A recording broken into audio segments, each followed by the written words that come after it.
I've worked in law, politics, investment banking, and ran my own businesses. And I've advised the US, South Korean, and Chinese governments. How does the world see China?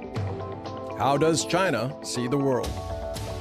I'm Einar Tangen. Find out on Tangen on China, a special series during the 2 sessions.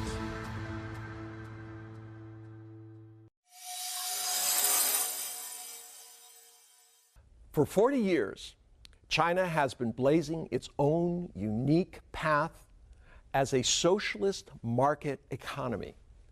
The system works by setting social and economic welfare goals under which free market capitalism operates. Today, China is the largest economy in terms of purchasing power parity, and the second largest in absolute dollar terms. But it started as a country 40 years ago that had no foreign reserves, no high-value exportable resources, only a rudimentary infrastructure. Yet it raised 700 million people from poverty as it raised itself from one of the poorest to an upper middle income nation. It became the factory of the world. Its businesses became world leaders in tech, both in terms of software and hardware. And it has offered a new model of government that differs from the Judeo-Christian democratic free market capitalist system favored by the dominant developed nations since World War II. As can be seen in this chart, it has been wildly successful. This is the relative change in gross domestic product from 1967 to 2017. That line going through the roof is China, while the other three are the United States, the European Union, as well as the rest of the world. And that is the problem. Over the last 40 years, the assumption by developed democratic free market capitalist countries was that China's political and economic system would fail because it didn't follow what they believe is the only sustainable model. Worse, while China was flourishing, these developed countries fell behind. With more profits, bigger companies, more wealthy individuals, but rising economic inequality, shrinking middle classes, stagnant wages, and growing dissatisfaction with the political system. Why?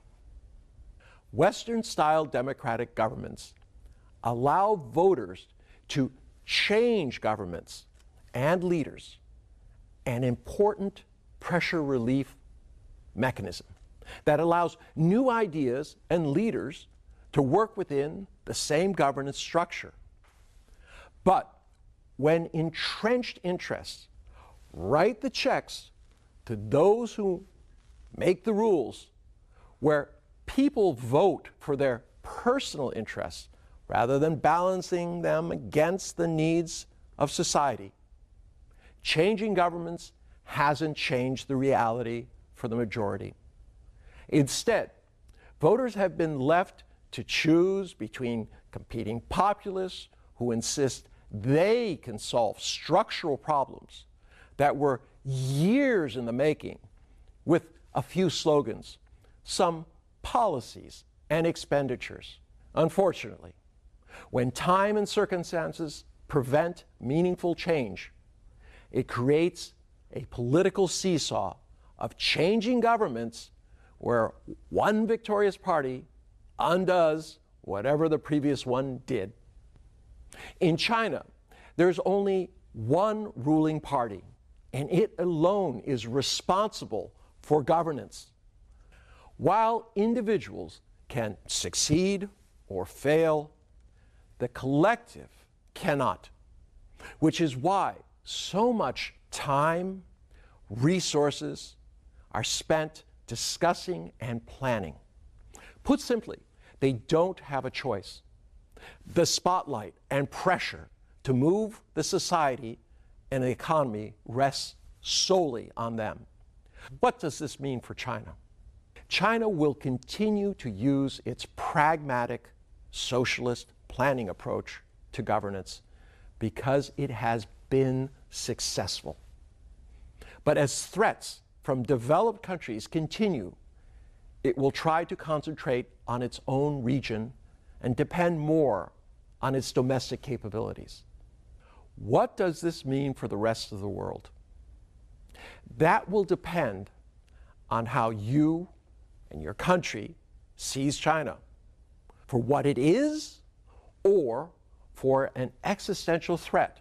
Unfortunately, to see China for what it is will require some countries to re-examine their assumptions and understand that there are many paths to sustainable mutual prosperity, not just one.